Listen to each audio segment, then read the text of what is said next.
What's up guys, Samoto Tech here. In today's video, we're going to be talking about the Intel mining chips because, looking at a bunch of the articles that have been published so far online, there's a lot of confusion. So let's get into it.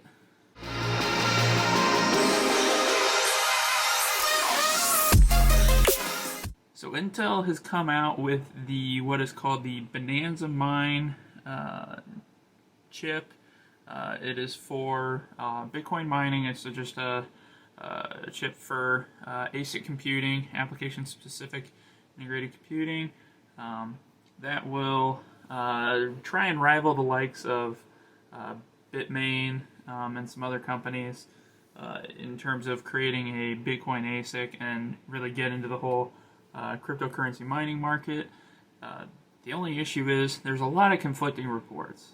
So you can find a lot of comparisons of first gen expectations and second gen expectations, because with the first gen and I think this is where a lot of the conflict is, it is known that the BZM1, which is their first generation, is again as a whole unit, but with the power consumption of 3600 watts, which really isn't that competitive with Bitmain. But considering Intel is used to kind of progressing their computing power and just innovating when it comes to that, I have no doubt in the long run they'll catch back up. But as of right now, they are far from being the most efficient miner out there. And but then looking at Generation 2, there's a lot of there's two sides that I'm seeing here. One is they improve, but it's not by a lot. They're still way behind. You can find a bunch of reports, specifically the earliest of the reports are talking about still 40 terahash per second, but now we're talking just shy of 2300 watts.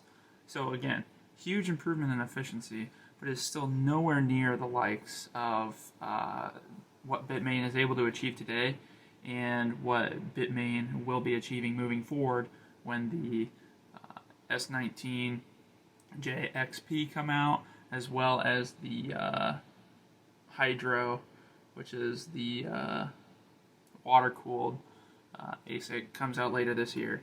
Now that we're a few days out, there's a new article that's popped up.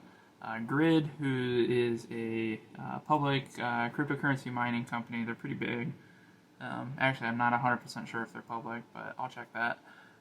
They've talked with Yahoo Finance to come up with this article, and they're talking about the second generation Intel ASIC supposedly coming in at 135 terahash per second, which is a massive improvement over the 40 that they had with their first generation.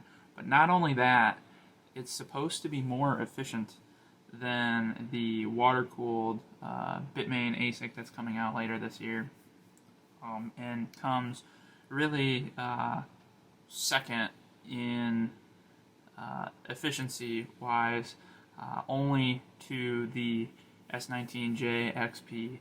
That is the only one that is supposedly more efficient. So that means they're coming in at a similar hash rate, 135 versus 140. And considering the S19J XP is coming in at just over 3,000 watts, I would expect the Intel ASIC would then need to be about, I think they're probably going to be about high 3,000, maybe 3,100 range.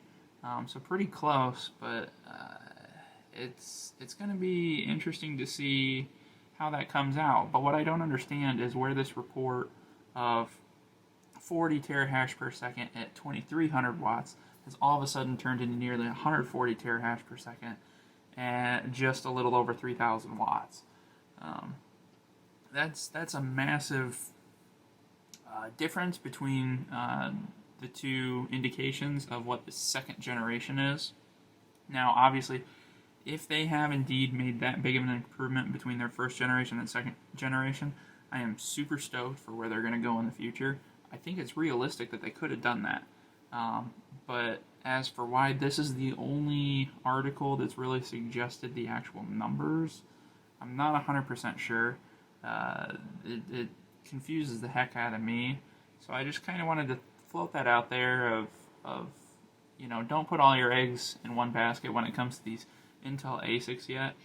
I think it does speak volumes that the likes of Grid and Block and some other companies have signed up for this second generation ASIC.